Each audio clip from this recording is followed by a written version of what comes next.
It's so funny. It's so funny how y'all keep saying it's welfare and you don't need it and we can't, you'll become dependent on government. As soon as tangibles are in reach, now you got these white ignorants coming out going like, now hang on. We were victimized too. Where's our, I thought it was welfare. I thought you didn't need it. So I also wanted to do a follow-up separate video, purely just going through comments because there's so many different, talking points you get from the general audience than, the actual pundits, the political pundits. They word their things a bit differently. Whereas generally their audience, their core audience, is a bit more blunt with how they actually feel. I'd just like to point something out. Maybe you don't believe, or maybe you do not dislike a certain group of people, but if your rhetoric is attracting a certain type of people consistently, you might want to reevaluate what you're saying. I'm just saying, if my channel was getting overrun with the insane Hebrew Israelite black nationalist types, like the kill all white people types, I would be like, what in my rhetoric is attracting you? I'm saying something wrong. I'm gonna say, it's amazing that I've never seen any of these guys ever question why their audience says what they say. Let's go through some of the talking points and just debunk why they make no sense. I can't imagine having my tax dollars paying reparations to people who never experienced the wrong and paid by the people who never committed wrong. Why not consider all welfare reparations over the last century? Well, as I went over in the last video, if it was full reparations for slavery, why are white people on welfare? Affirmative action, why are the primary beneficiaries of affirmative action women? And anywhere does it say welfare specifically tied to the original promise of land? It wasn't about money, it was about land. Where is it tied to the initial promise of that? It wasn't. As far as tax dollars, or as far as any white people living today having to feel guilt for slavery, you don't. You are not responsible for what your ancestors did. You should have no guilt over that. Right? No sins of the father. I don't blame anybody living today. However, saying your tax dollars going to something you don't want, welcome to America. I don't like my tax dollars funding rebel groups overseas and destabilizing governments. But as of right now, there isn't really much I can do. I'm sorry, but our tax dollars pay federal debts. And this is a federal debt. Was considering moving to California. This just adds to the growing list of reasons not to. It's okay, we don't need any more ignorance. We got enough white liberals here, like neo-libs here, that drive me effing insane. We don't need more right-wing ignorance. When you offer stuff for free, the receiving end will always want more. Okay, so here's another one of these classic arguments that have been around for the past 160 years.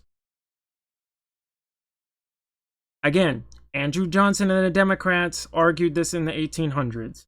They said if you hand them reparations, they're just going to ask for more, they're going to become dependent on government, etc., etc. And this was, again, this is just coming out of slavery. They were like, we threw you on the street with nothing. We still have laws in place holding you back. Lift yourself up by the bootstraps. Yeah, I don't think it works exactly that way. Imagine being so poor you're begging strangers for money you don't deserve and haven't earned. There's that good old-fashioned racism I expected from, this side. The left's racism is a bit more dressed up and fancy. The land was earned. You had hundreds of years of free labor, and that's what the land was paying for. So the land was already paid for, and it's just paying the families that, didn't get paid initially, for their labor. So as far as reparation being backed by nothing, no, it's backed by labor. You can't make people pay reparations for something they didn't do. I believe the U.S. taxpayer paid for Japanese reparations. I don't think individual Americans at the time personally grabbed Japanese people and locked them up. You paid reparations to Jewish people after World War II. You paid reparation to the slave owners after the Civil War. And all of these times, the majority of people had nothing to do with this. Your tax dollars go to nation building. right? I don't think you know how tax dollars in the federal government work. Unfortunately, we don't get to choose where they go. Personally, I prefer tax vouchers where you do get to choose where your money goes, but that's not how the system works, okay? So yes, you can legally make people pay money for something they didn't do. And as far as this, again, it's about getting white people. No, like, Hispanics pay taxes, black people pay taxes, Asian people pay taxes. All right? It's not going like, you know, people aren't sitting there going like, are we making sure to tax a white person? All right, was this white tax money we received? Because if it's black tax money we received, we're going to put it somewhere completely different. That's not how it works. The government's just like, grab all of it and then use it to pay X, Y, and Z. So I don't think you're familiar with how the government works, if that's what you think. Oh, there's that classic one. Almost every nation worldwide had slaves. Just imagine the logic. Well, every other nation didn't make a promise, right? Take out a debt to pay. Also, you know, let's stop pretending African slavery and other parts of slavery around the world were the same as American chattel slavery. Chattel slavery was infamous for having making sure the slaves were 100% property with no rights, which was unique to that, and also it was unique for the brutality that ensued during chattel slavery. They were not the same as African slavery. That was actually very different. Now, you know it's bad when the more racist comments are on ABL's video. Isn't that funny? That the more, the audience with the more racist on the right is coming from a black dude than a white dude. I'm just saying, so only certain black people on the right get promoted and others don't. I'm just saying. Right? I don't see the mainstream right propping up people like Sonny Johnson and Maj Touré. Alright? It's always like ABL and Tatum and Candace and the Hodge twins and Jason Whitlock and all that. This is why I said, I know I'll never get popular in the mainstream right, and I'm okay with that. It's not worth selling out your own. You have the classic, just another reason for free money. As we've already said, it's backed by hundreds of years of free labor. The payment needs to include an agreement that they sign that they are no longer victims and can no longer use slavery as an excuse for everything in your life. There's that good old-fashioned racism I expect from ABL's audience. We don't do that. I don't know anybody who does that. Pointing out that a certain group of people through law, like, you know, over the years have been specifically targeted over and over and over and over again is a completely different thing. But I have never seen anyone saying the only reason the black community is where it is because of slavery. I've never seen anyone argue that. So that is an insane straw man, an undersimplification of all the things going on. Right? We can get into urban development and eminent domain, but that's a whole nother video. Who's paying for this? My family 5 generations back were not even living in the US, and now I have to pay for it. Yes, because when you come to the US, you have to pay taxes to the federal government, and the federal government will use the money in ways you don't want to. How is this hard to understand? Again, I don't want to pay for the rebuilding of Afghanistan. What the fuck? I don't give a shit about Afghanistan. But the federal government still takes our tax money and went and did it. Would you rather have your money go to Afghanistan or be spent in the US? That would be racism that use radicalistic ideas and give special rights to a specific people or group. What special rights? Or what? And what? How is it racism? It's not black people. It's for ADOS and FBA. That's not even race-based. And what special rights? So you're saying like ADOS, FBA are gonna get special rights over Africans? How's that work? It's going to be hilarious when a lot of people trace their ancestry back and realize they were not descendants of slaves. It's really going to burst their victimhood complex. What happens when they found out if their descendant was a result of a slave owner having a child with a slave? Will they have to pay themselves reparations? No, they will get reparations because mixed people that were results of rape were slaves. The mulattoes, they were usually ended up being either house Negroes or field Negroes. It's part of the reason why I was like, yes, depending on how, you know, like I said, how many generations mix, like, if you're like 1/16, that's different, but like half, yes, they get reparations. Direct descendants of Union soldiers to get reparations for having a service ending in slavery, and if you're a descendant of a soldier that was injured or killed, it seems to me there are several generations of lost wages that are directly owed. I love this one because These same ignorant white people, because I've seen the people going, oh, but like, Irish were slaves and et cetera and et cetera. It's so funny. It's so funny how y'all keep saying it's welfare and you don't need it and we can't, you'll become dependent on government. As soon as tangibles are in reach, now you got these white ignorants coming out going like, now hang on. We were victimized too. Where's our, I thought it was welfare. I thought you didn't need it. You're not against that concept. You just don't want a certain group of people getting it. Because let's be honest. And two, black people fought in that war too. Okay? And the people who fought in that war were compensated for fighting in that war. So no, that is different. They were not forced.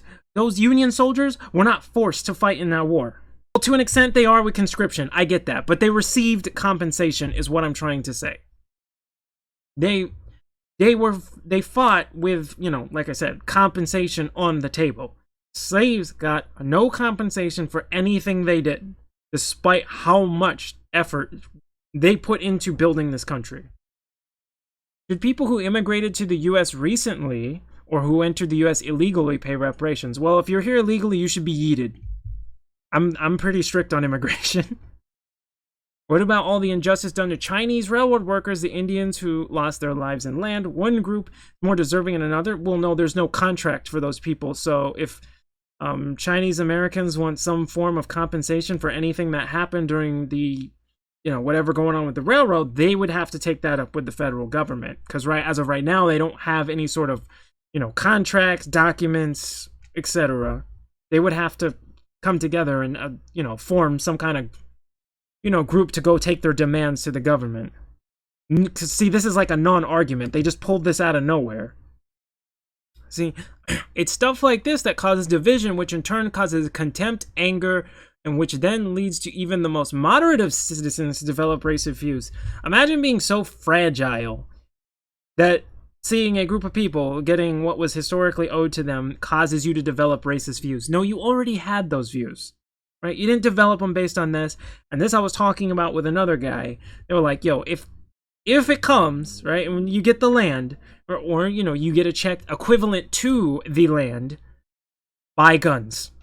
A lot of people are like, yeah, buy, you know, at least buy a couple guns, because there are going to be some ignorants who are mad if this happens. Because like I said, a lot of these people also are not even against the concept of reparations. They're against the concept of reparations for black people, right? They were okay with COVID reparations. Like, for example, I'm just saying the concept of it, they're fine with. It just depends who it's going to, right? None of them complain about the slave owners getting, you know, reparations. However, talking to a lot of these ignorants, they didn't even know that. The first slaves in the U.S. were Irish. Not relevant because they were not the victims of chattel slavery and they have no contract. Chattel slavery was specifically based on race and had a unique type of brutality to it you didn't see with the Irish slaves. The Irish slaves were more so indentured servants. That is a bit different. Those privileges in that system that you could get were not afforded to the African slaves. So that whole, the Irish were slaves first mentality doesn't work. African slaves were Africans in Africa who were sold to European and traded to colonists. While slavery is obviously wrong, there was an overlooked positive in the American slave trade narrative. There are still slaves in Africans today. Oh wow, there was a positive. Again, this is somebody who doesn't know the difference between the African slaves and the American chattel slaves. When you start to learn that history, you go, oh shit, that was way different. Imagine looking at chattel slavery and saying, well, there were some positives to it. Like, okay. If it was going to happen, it should have been given to freed slaves right after the Civil War, but that's it. We're already established in this country, whether we had to start at a disadvantage or not. We've had 160 years to pull through. Okay, well, sir, that is some Sambo talk, because I can see you're black. The technical term would be Sambo talk. Right? It didn't end there. It didn't end, right? We had 160 years to get established. We started at disadvantage. Do you want to start going through the history post-slavery and see all the bullshit there? Because it didn't happen where it was just like, you're free, everything's even now, right? We don't even get into Jim Crow, urban development, eminent domain, the drug war. We can keep going. I'm sorry, we don't need people who are gonna do that. Let's just go along to get along. That I ain't about that. Anyway, I just wanted to go through some of those talking points that you'll generally hear from, you know, your standard Republicans. And I say Republicans because obviously most conservatives are not like this. It's mainly concentrated in the Republican Party, which is the problem. But legit, if you are, like I said, if you're one of these Republicans and you're opposed to reparations, I suggest you go through and read the history, going all the way back to around 1862. Start around the Emancipation Compensation Act, which is where the slave owners got reparations. Start around there and go from there and actually read the history of it. Because a lot of times, a lot of arguments I'm seeing from y'all is basically bred out of ignorance. And a lot of these people, I don't blame you. I blame the people who are feeding this to you. Real American history is important to learn, and unfortunately, we don't teach it.